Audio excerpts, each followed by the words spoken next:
मित्रांनो, आता बिल्डर व्हायचं. बिल्डर झालो. घरं रंगवता-रंगवता, घरात कोपरा दुरुस्त करता-करता, प्लंबिंग काम कर, फर्निचर कर, किचन ओटे बदलून दे, वायरिंग नवीन करून दे, नळ गळतात ते बदलून दे. सगळं घर का नाही बांधायचं म्हणून बिल्डर व्हायचं तर ठरवलं. आता बिल्डर व्हायचं ती स्टोरी 1979-80 ची. ज्यावेळेला आता त्या माझ्या वयाचे जे लोकं असतील त्या वयाचे त्यावेळेला ओनरशिप फ्लॅट ही संकल्पना सुरू झालेली नव्हती. वाडेच पाडून तिथे परत बांधले जायचे. तर वाडे मिळायला पाहिजे. मग वाडेच का आणि मोकळे प्लॉट का नाही? तर 1976 साली अर्बन लँड सेलिंग ॲक्ट आला भारतामध्ये. त्याला सेलिंगचा कायदा कमाल जमीन धारणा कायदा, की एखाद्या माणसाने शहरात किती जागा तो स्वतःच्या मालकीची ठेवू शकतो. फक्त हा शहरांना लागू होता. म्हणून अर्बन लँड सेलिंग म्हणतात. अर्बन म्हणजे शहर. आपल्याकडे पुणे, मुंबई, नाशिक, कोल्हापूर, सोलापूर फक्त अशा जिथं महानगरपालिका त्या शहराचा कायदा होता. तर तुम्ही त्यावेळेला पुण्यामध्ये जास्तीत जास्त 10,000 स्क्वेअर फुटाचा प्लॉट तुमच्या मालकीचा राहू शकत होता. तर तुमचा 15,000 असेल, तर उरलेले 5,000 फूट मोकळी जागेला कायदा आहे हां, बांधलेल्या जागेला नाही. ते 5,000 फूट आपोआप भारत सरकारच्या मालकीचे होते. ही कायद्यात प्रोव्हिजन होती. मुंबईला जास्तीत जास्त 5,000 फूट, पुण्याला जास्तीत जास्त 10,000 फूट, कोल्हापूरला जास्तीत जास्त 20,000 फूट असं त्या गावाप्रमाणे त्यांनी योजना केली होती. त्यामुळे मोकळे प्लॉट मिळणं बंद झालं. नवीन बिल्डिंग, नवीन घरं होईनात. कुठेही छोटे-छोटे सोसायट्याही होईनात आणि घरांचं शॉर्टेज तर पडायला लागलं. आज मग अशा वेळेला काय करायला लागलंय, हे बिल्डर नावाची जमात, बिल्डर नावाचा राक्षस त्यातनं जन्माला आला. कारण की अडचणीतनं मात करायचा. त्याच्या आधीपर्यंत काय होतं, 10-20 लोकं एकत्र यायचे. मला आठवतं नवसह्याद्री सोसायटी. मी 2 सोमवारपेठमध्ये राहतो, त्याच वाड्यात ते जन्मले. पोस्टातले लोकं एकत्र आले. आणि त्यांनी मायादेखत झाला व्यवहार. मी छोटा होतो, पण ते ऐकायला येतं. आमचे धोत्रे काका तिथे होते, माझ्या आईचे मावस भाऊ. त्यांच्या घरात मीटिंग चालायच्या. ₹1 फुटाने जागा घेतल्या. यातली रील कोणी नवस सह्याद्री सोसायटीतलं कोणी ऐकत असेल, तर मायादेखत व्यवहार झाला. पण ₹1 पण त्यावेळेला खूप महाग होता. पुणे शहराच्या म्हणजे मेंदळे गॅरेजपर्यंतच रस्ता होता. त्याच्यापुढे चिखल, कडेला ती नदी आणि अशी ती शेतजमीन होती. तर अशा प्रकारचे प्लॉट घेऊन लोकं काय करायचे, मग नवस सह्याद्री सोसायटी असो, तो तुमचे कुठले एखाद्या सहकार नगरच्या सोसायटी असो, तर लोकं छोटे-छोटे बंगले बांधायचे तिथे.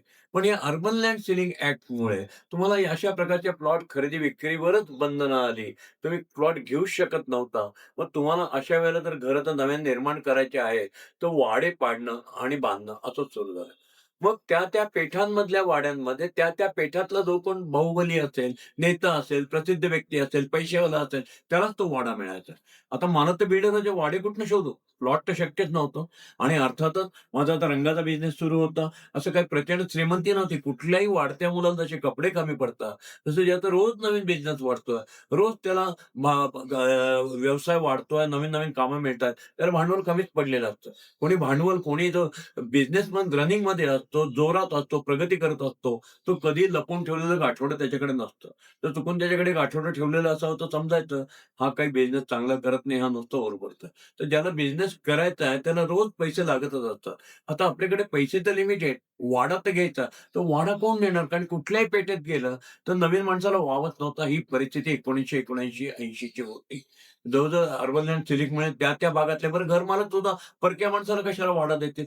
तर भाडेकरी असतात त्यात. भाडेकरी तयार व्हायला पाहिजेत त्याला, की ठीक आहे तुम्ही आमचा वाडा घ्या, तात्पुरती आमची राहायची सोय करा, जे आता तुमचं रिडेव्हलपमेंटचं चाललंय. पण आम्हाला परत चांगली घरं द्या. आता जी भाड्याची घरं ती त्यांना ओनरशिपने मिळतात. कित्येक वेळा फुकट मिळतात किंवा काही छोट्याशा कॉस्टला मिळत होती. त्यामुळे ते साथ द्यायचे. पण मग ते ओळखीचा माणूस आणायचा. आता माझ्या बाबतीमध्ये मला कुठेही वाडा मिळेना आणि मी फोन पुसत सगळीकडे सगळ्या पेठातनं जायचो.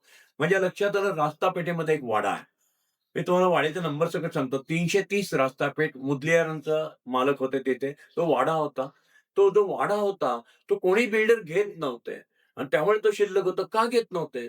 त्या वाड्याला कमीत कमी 3दा आग लागलेली होती. त्यात कोणी भाडेकरी नव्हते. त्यामुळे कोळशासारखा काळाकुट्ट पडलेला होता तो वाडा. त्याचा 2दा ऑक्शन झाला होता. कुठल्यातरी इन्शुरन्स कंपनीमध्ये व्हॉट एव्हर द रिझन.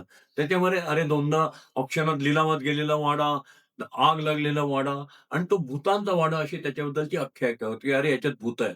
त्यामुळे कोणी बिल्डर ते फिरकायचंच नाही. मी माझा दैवत सावरकर, शिवाजी महाराज. मी नाही घाबरत कशाला. माझ्या ते डोक्यात पण नाही आलं. मी म्हणलं, "हा मिळतोय वाडा." म्हणून मी गेलो शोधत-शोधत मालकाकडे. मालकाकडे गेलो. मालकाला म्हणलं, "मला तुमचा 330 रस्तापेठ वाडा पाहिजे." त्याचे 2-3 वाडे होते तिथे. मी म्हणलं तो म्हणला, "330 रस्तापेठ पाहिजे?" "हो." म्हणलं, "पाहिजे." "देतो." म्हणाले. मला म्हणले, "केवढ्याला घेणार?" मी पटकन म्हणलं, "80,000 ला घेणार." "अरे वाह! देतो." म्हणाले. माझ्या लक्षात आलं काहीतरी गडबड होते हां, की मला तसा मी वेंदळा म्हणजे बायको म्हणते, की वेंदळा आहे, की नेहमी जर व्यवहार करायचा असं असं स्वतःहूनच तो ओपन आउट व्हायचा.